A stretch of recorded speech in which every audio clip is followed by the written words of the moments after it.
বেশিরভাগ ইহুদি, তারা বাইতুল মুকাদ্দাসকেই কেবলা হিসেবে ব্যবহার করত। তাই তাদের সাথে শুরুতেই যেন একটা সংঘর্ষ তৈরি না হয়ে যায়, এজন্যই আল্লাহ সুবহানাহু ওয়া তাআলা প্রাথমিক কিছু তাদের সাথে আগে কি সম্পর্কটা ভালো হয়ে যাক, তারপর নির্দেশ দেওয়া হবে, সেই জন্যই সেটা হয়েছে। তাই প্রথম কেবলা ছিল বাইতুল মুকাদ্দাস। ইদানিং ফেসবুকে প্রচার করা হচ্ছে যে জান্নাতে জান্নাতীদের সন্তান প্রসবের সুযোগ থাকবে যেমনটা তারা চাইবে। এই বিষয়ে সঠিক বিষয় জানতে চাই। জবাব, যে আয়াতটি দিয়েই আমি আলোচনা শুরু করেছি, আল্লাহ সুবহানাহু ওয়া তাআলা কি বলেন? মা তাশতাহি আনফুসুকুম ওয়া মা তাদউন, জান্নাতে তোমাদের মন যা চাইবে, যা তোমরা দাবি করবে, তাই জান্নাতে পাবে। তাহলে প্রশ্ন ছিল যে ইদানিং কেউ বলতেছে জান্নাতে সন্তান প্রসব করবে। জবাব, আসলে জান্নাতে সন্তান প্রসব করবে কি না করবে এটি আল্লাহ জানেন, এক নাম্বার, কারণ এটি গায়েবের বিষয়।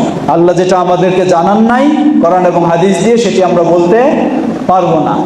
2 নম্বর হলো, আল্লাহ আমাদেরকে এতটুকু জানিয়েছেন যা চাইবে তাই পাবে। তাই কেউ যদি চায় পাইতেও পারে, অসম্ভব নয়। আল্লাহ যেহেতু এটা বলে দিয়েছেন যা চাবে তাই পাবে। যেমন এক সাহাবী, মদিনার মক্কার মানুষেরা ছিলেন ব্যবসায়ী আর মদিনার মানুষেরা ছিলেন কৃষক, চাষাবাদ করতেন। তো চাষাবাদেই তাদের কাছে পছন্দনীয় পেশা। এক সাহাবী প্রশ্ন করে বসলেন, হে আল্লাহ রাসূল সাল্লাল্লাহু আলাইহি সাল্লাম, জান্নাতে তো অবশ্যই যাব, কিন্তু জান্নাতে গেলে কি আমাদের এই প্রিয় পেশাটা চাষাবাদের বিষয়টা কি থাকবে সুযোগ? এই প্রশ্ন করলেন। তো নবী সাল্লাল্লাহু আলাইহি ওয়াসাল্লাম বললেন, তোমার মন যদি চায় সেটাই পাবা ইনশাআল্লাহ, যদি তোমার মন ওটাই চায় তাহলে পাবা।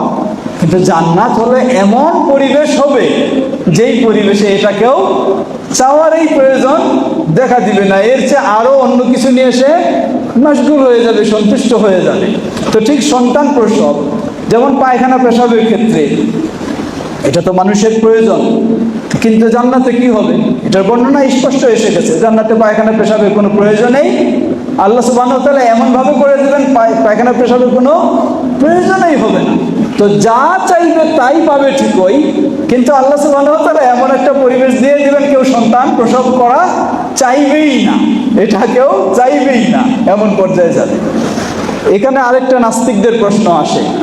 নাস্তিকেরা বলে, বিশেষ করে মা বোনদেরকে ভুল বুঝায়, বলে বুঝেন না, দেখেন না, পুরুষদের কথা সুসংবাদ, জান্নাতে নাকি 72টা 70টা হুর থাকবে। তাহলে পুরুষকে এত কিছু দিয়েছে, নারীকে জান্নাতে কি দিল? নারীর জন্য 70টা হুর থাকবে এটা তো বলে নাই। এর মানে নারীর অধিকার কি করেছে? নষ্ট করছি। এই বলে নারীদেরকে বিভ্রান্ত করার চেষ্টা করে যে তোমাদের জান্নাতে পুরুষের মতো সুখ শান্তি দেয় নাই। জবাব কি? জবাব, হ্যাঁ, এটা বাস্তব। একজন পুরুষের এতজন হুর থাকবে, এটা যেমন আল্লাহ অগ্রিম ঘোষণা দিয়েছেন, জানিয়ে দিয়েছেন, নারীদের ক্ষেত্রে এরকম জানান নাই। তাহলে নারীদের বিষয়টা কি? নারীদের বিষয়টা হলো, দুনিয়ার সাথে একটু চিন্তা করলেই বোঝা যাবে, যারা জান্নাতি নারী, দুনিয়াতে সে তার স্বামীকে পেলে আর ভিন্ন পুরুষের দিকে তার কখনো দৃষ্টি যায় না। যারা জান্নাতি নারী, দুনিয়াতেই তার বৈশিষ্ট্য হলো স্বামীকে পেয়ে গেলে আর তার স্বামী কালো হলেও ফর্সা পুরুষের দিকে তার দৃষ্টি নাই, তার স্বামী ধনী হলেও গরিব হলেও ধনী পুরুষের দিকে তার দৃষ্টি নাই। যে কি জান্নাতি নারী হবে, তার বৈশিষ্ট্যটা এরকম। আর যে জাহান্নামী নারী, তার স্বামী যতই ভালো হোক তবু কি আরেকজনের দিকে তার দৃষ্টি থাকবে। এটা হলো দুনিয়ার বৈশিষ্ট্য এবং জান্নাতি ও জাহান্নামীদের বৈশিষ্ট্য। তো আল্লাহ সুবহানাহু ওয়া তাআলা সাধারণ ঘোষণা দিয়েছেন যা চাইবে তাই পাবে, নারী হোক বা পুরুষ হোক। দ্বিতীয় হলো, সেখানে পরিবেশটা এমনই হবে, জান্নাতি নারী দুনিয়াতে যেমন তার স্বামী হলে আর কাউকে চায় না, ঠিক জান্নাতেও গেলে তার অবস্থাটা ওই রকমই হবে। এটি আল্লাহ সুবহানাহু ওয়া তাআলা জানেন, এই জন্য মেয়েদের কোনো ঘোষণা প্রয়োজন হয়নি, আল্লাহ দেন নাই। আল্লাহ জানেন প্রয়োজন হবে কি না, প্রয়োজন কি হবে না হবে এটা আল্লাহ অগ্রিম জানেন। তো এটা হবেই না প্রয়োজন, তাই আল্লাহ দেন নাই। এরপরও কারো যদি বলে, আমরা বলবো যে আল্লাহ এরপরও বলে দিয়েছেন, যা মন চায় তাই আল্লাহ দিবেন। পুরুষের 70টা ঘোষণা দেওয়া হয়েছে, 72টা ঘোষণা দেওয়া হয়েছে। কোন নারীর যদি 100 প্রয়োজন হয়, আল্লাহ 100টা তারিখ কি করবেন? 100 দিবেন। কিন্তু জান্নাতি নারীর সেটা জাগবে না, চাইবে না। আল্লাহু আ'লাম। প্রশ্ন করেছেন, আমাদের এলাকায় এক আহলে হাদিস মসজিদের ইমাম বলেছেন সূরা ফাতিহার শেষে দল্লিন বলতে হবে, দল্লিন বললে সালাত বাতিল হবে। আপনার মতামত জানতে চাই। জবাব, এটা একটা অন্য কাহিনী দিয়ে বলি। ওই যে কি বলে, বংশী আছে না, বংশী মাছ ধরে না, বর্ষি, এটা নিয়ে ঝগড়া লাগছে। একজন কয় এটা বর্ষি না টর্সি, হ্যাঁ, একজন কয় বর্ষি, একজন কয় টর্সি। এখন সমাধান একজন দিয়ে আসতেছে, ও কি বলে, ও বলে আসলে এটা, ওকে তো দুইজনের সাথে সমাধান দিতে হবে। ও বলছে আসলে এটা বর্ষিও না, এটা টর্সিও না, এটা ঠান্ডায় লোহাটা বাঁকা হয়ে গেছে। তো সমাধান ওইরকম, দল্লিন আর দল্লিন নিয়ে ঝগড়া করার সুযোগ নাই। আসলে সমস্যাটা হলো আরবি 29টা হরফের মাঝে যেই হরফটা, বর্ণটা সবচেয়ে উচ্চারণ, হুবহু উচ্চারণ করা বেশি কঠিন, সেটাই হলো এই সাদের পরে যেটা। যার কারণে এটা উচ্চারণ করতে গিয়ে কেউ জিমের মতো বানায় ফেলে বা জোয়ার মতো বানায় ফেলে, আবার কেউ দালের মতো বানায় ফেলে। তো এটা দালের মতো হবে না, আবার জিম জোয়ার মতো জালের মতো হবে না। এটি হবে মাঝামাঝি, বাম পাশের মাড়ির এবং নিচের দাঁতগুলির জিহ্বার কিনারার সমন্বয়ে সেই উচ্চারণটা হবে। এই উচ্চারণটা কঠিন হওয়ার কারণে, বিশেষ করে এটা তো কোনো জীবনেই বাংলা ভাষায় লেখা যাবে না, কোনো জীবনেই বাংলা ভাষায় লেখা যাবে না। বাংলা ভাষায় আপনি হয় অন্তস্থ জ দিবেন, নয় বৈকার জ দিবেন, এই দুইটা ছাড়া তো তিনটা নাই অক্ষর। কিন্তু আরবিতে কয়টা অক্ষর? একটা হলো জিম, একটা হলো দাল, একটা হলো দ, একটা হলো জদ। কয়টা? 4টা অক্ষর। তো 4টা অক্ষর আপনি বাংলা ভাষায় কিভাবে ফুটাবেন? কোনোদিনই সম্ভব নয়। তো এই জন্য আমাদের আহলে হাদিসদের মাঝে এর চর্চাটা বেশি কি দিয়ে? জ দিয়ে, অন্তস্থ জ দিয়ে লিখেছি আমরা বেশি, আর অন্যরা কি দিয়ে লিখছে? দাল দিয়ে লিখছি। মূলত দালও হুবহু নয়, আর অন্তস্থ জও হুবহু নয়, এর মাঝামাঝি হবে। আল্লাহু তাআলা আলাম। সংগঠনের আমিরের কাছে বায়াত করার বিধান কি? জবাব, সংগঠনের আমির যদি সংগঠনটা এমন হয়,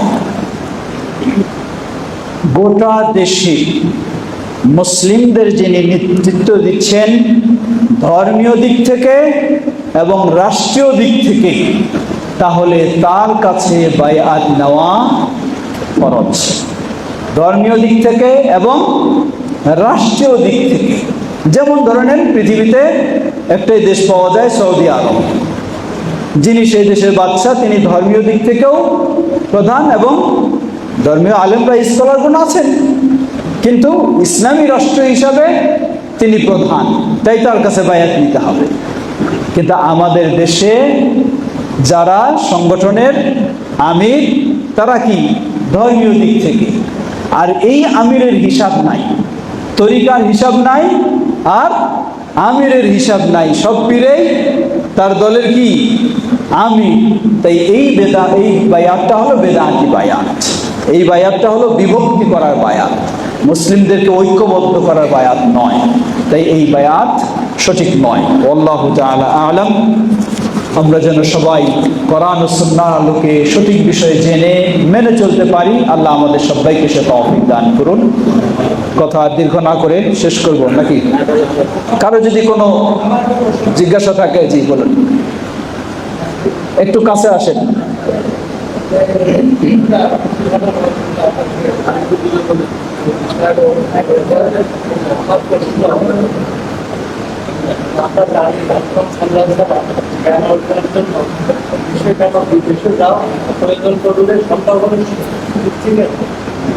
আমরা অর্থ কামানোর জন্য বাচ্চা বউ বাচ্চা রেখে বছরের পর বছর আমরা অর্থ আমাদের বিদেশে থাকি।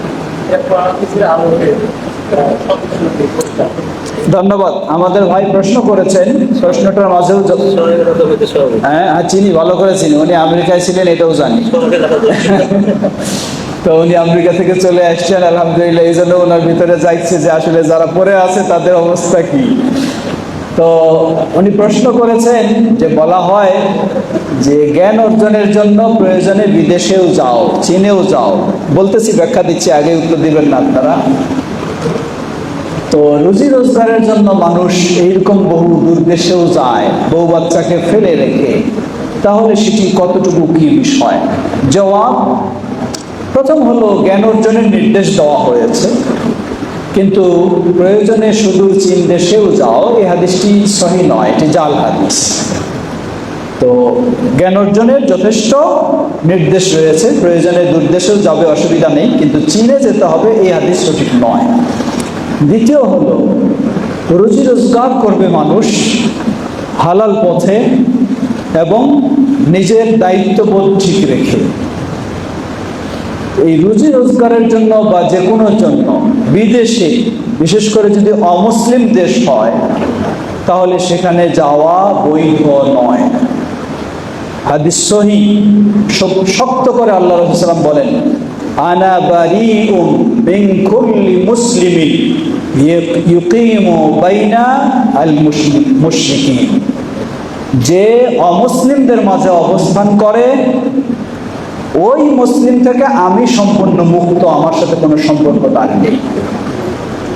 এই জন্য অমুসলিম দেশে যে কোনো বিষয়ে গিয়ে বসবাস করা, অবস্থান করা বৈধ নয়।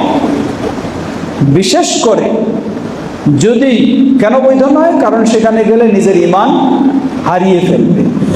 আমার সম্পদের চেয়েও বড় সম্পদ হলো আমার ঈমান, এই জন্যই ইসলাম নিষিদ্ধ। তাই যদি দাওয়াতের কাজের ক্ষেত্রে হয়, ইসলাম প্রচারের ক্ষেত্রে হয়, সেটি আলাদা বিষয়, কিন্তু আমার ইসলাম যদি নষ্ট হয়ে যাবে তাহলে নিষিদ্ধ। এটি একটা দিক। দ্বিতীয় দিক হলো, পরিবার রেখে বছরের পর বছর এভাবে থাকা, এটিও একদিক থেকে বৈধ নয়। কেন বৈধ নয়? বহু প্রবাসী পরিবার নষ্ট হয়ে যায়, বেচারা বাইরে শ্রম দিচ্ছে, মাথার ঘাম পায়ে ফেলে কাজ করছে, দেখা যায় তার স্ত্রী পরকীয়ায় লিপ্ত হয়ে গেছে। কেন এই মেয়ে মানুষটা পরকীয়ায় লিপ্ত হলো? এর পিছনে কিন্তু স্বামীও দায়ী, এর পিছনে স্বামীও দায়ী। আল্লাহ স্বামীকে দায়িত্ব দেন নাই যে তোমাকে বিশাল ভবন বানাইতে হবে, এই জন্য স্ত্রী বাদ দিয়ে তুমি কি করো, বাইরে পড়ে থাকো, সেখানে টাকা পয়সা কামাই করো, আর স্ত্রী অন্য পুরুষের সাথে ছুটে বেড়ান না, কখনো না। তাহলে এই ধরনের পারিবারিক জটিলতা সৃষ্টির পিছনেও কিন্তু এই জিনিসটা। তো অপরদিকে যে সমস্ত অভিভাবক পুরুষ বাইরে বছরের পর বছর থাকে, দেখবেন যে অনেক সময় তাদের ছেলে মেয়েরাও মানুষ হয় না। কারণ মা তো সবসময় স্নেহ করে, আর বাবা অনেক সময় শাসন করে, গাইড দেয়। এই বাবার অবর্তমানে অনেক সময় কি হয়ে যায়, সন্তানেরা অনেক সময়, বেশিরভাগ পরিবারই নষ্ট হয়ে যায়। তাহলে কি হলো? আমি টাকা কামাই করতে করতে করতে আমার সন্তানরাই যদি হারিয়ে যায়, নষ্ট হয়ে যায়, তাহলে তো কোনো দিক থেকে আমার সফলতা নেই। তাই ইসলাম এটাকে সেইভাবে সমর্থন দেয় না। আল্লাহু তাআলা আ'লাম। আর কোনো বিশেষ কোনো জিজ্ঞাসা থাকলে দুই একটা শুনে আমরা শেষ করব। প্রশ্ন করেছেন, এআই চালানো কি হারাম? ব্যাখ্যা সহ বলবেন। জবাব, এআই বুঝেন তো? এখন এআই তো হলো উন্নত প্রযুক্তির একটা দিক। এআই এর ভালো দিক রয়েছে, সব মন্দ দিক। সাধারণ মোবাইলটার যেমন ভালো দিক রয়েছে, মন্দ দিক রয়েছে, এআইরও তেমন ভালো দিক রয়েছে, মন্দ দিক রয়েছে। এআইকে যদি আপনি খারাপ কাজে ব্যবহার করেন তাহলে এটি তো অবশ্যই খারাপ হবে। আর এআইকে যদি আপনি বলেন যে আমি ইসলাম সম্পর্কে, এটা একটা খবর নেবেন, যদি এআইকে বলেন যে আমি সঠিক ইসলাম সম্পর্কে জানতে চাই, কারা সঠিক ইসলামের দাওয়াত দেয়, সুবহানাল্লাহ, এআই আপনাকে বলে দিবে আহলুল হাদিস বা সালাফিরাই সঠিক ইসলামের দাওয়াত দেয়। এআই বলে দিচ্ছে এটা। তাহলে এআই, এটা এই উন্নত প্রযুক্তি, এটা আশ্চর্য হয়। আপনি যদি আমার বিষয়ে আপনি জানেন না, এআই কে আপনি জিজ্ঞাসা করেন যে উনি কে, ওনার পরিচয় জানতে চাই, ওনার বই পুস্তক লেখনী কিছু আছে কিনা সেগুলি জানতে চাই, আপনাকে এআই বলে দিচ্ছে যে আমি অমুক, আহলে হাদিসদের অমুক, অমুক তুমুক অমুক, আমি এই বক্তব্য দিয়ে এই ধরনের কথা বলি, আমার লেখনী এই বই পুস্তক, এআই আপনাকে এই তথ্য খুব দ্রুত আপনাকে দিয়ে দিচ্ছে। তাহলে এটা পজিটিভ দিক। হ্যাঁ, আমাদের ভাই বলতেছেন, অন্যরা বলতেছে যে এআই এটা সালাফি দিয়ে প্রতারিত হয়ে গেছে, মানে সালাফিরই তথ্য দেয়, আহলে হাদিসদেরই তথ্য দেয়। আসলে এআই তো চোখ বন্ধ করে তথ্য দেয় না, এআই চোখ বন্ধ করে তথ্য দেয় না। মাযহাবীরা মানুষকে অন্ধ করে রেখেছে, কিন্তু এআই অন্ধ করে নাই, এআই চোখ খোলা। এআই এর সামনে যত ওয়েবসাইট আছে সেই ওয়েবসাইট থেকে সে তথ্য নিয়ে আসে। এআই এর সামনে সালাফিদের ওয়েবসাইট ওপেন, হানাফিদের ওয়েবসাইট ওপেন, মাজারপন্থীর ওয়েবসাইট ওপেন। ও খুঁজে দেখতেছে কোনটাতে কি দেওয়া আছে, সেটা আপনাকে তথ্যটা হাজির করে দিচ্ছে। আর এমনি মাযহাবী ভাইরা কি করেছেন, তারা তো মাযহাবের মানুষদেরকে অন্ধ করে রেখেছেন যে হুজুর বলবে তাই, তুমি বই পুস্তক খুলতে পারবা না, পড়তে পারবা না। তো এআই এই অন্ধ নয়, যার কারণে এআই আহলে হাদিসদের তথ্যটা খুব সহজেই সুন্দরভাবে প্রকাশ করে দিচ্ছে। তো এআই এর ভালো মন্দ সব দিক রয়েছে। ধন্যবাদ, জাযাকুমুল্লাহ খাইর। আসসালাম। কি দাউস? দায়ুস। আমাদের ভাই প্রশ্ন করেছেন দায়ুস সম্পর্কে কি বলা হয়েছে। হাদিস সহিহ, আল্লাহ রাসূল সাল্লাল্লাহু আলাইহি ওয়াসাল্লাম বলছেন লা আদ-দায়ুস লা ইয়াদখুলুল জান্নাহ, দায়ুস ব্যক্তি জান্নাতে প্রবেশ করবে না। হাদিস সহিহ। কে দায়ুস? দায়ুস হলো ওই পুরুষ যার অধীনস্থ নারীরা অশ্লীলভাবে চলে, বেহায়াভাবে চলে, কিন্তু তিনি কোনো প্রতিরোধের ব্যবস্থা করেন না। এটি ভয়াবহ বিষয়, কঠিন বিষয়। এখানে কে বলছিলেন?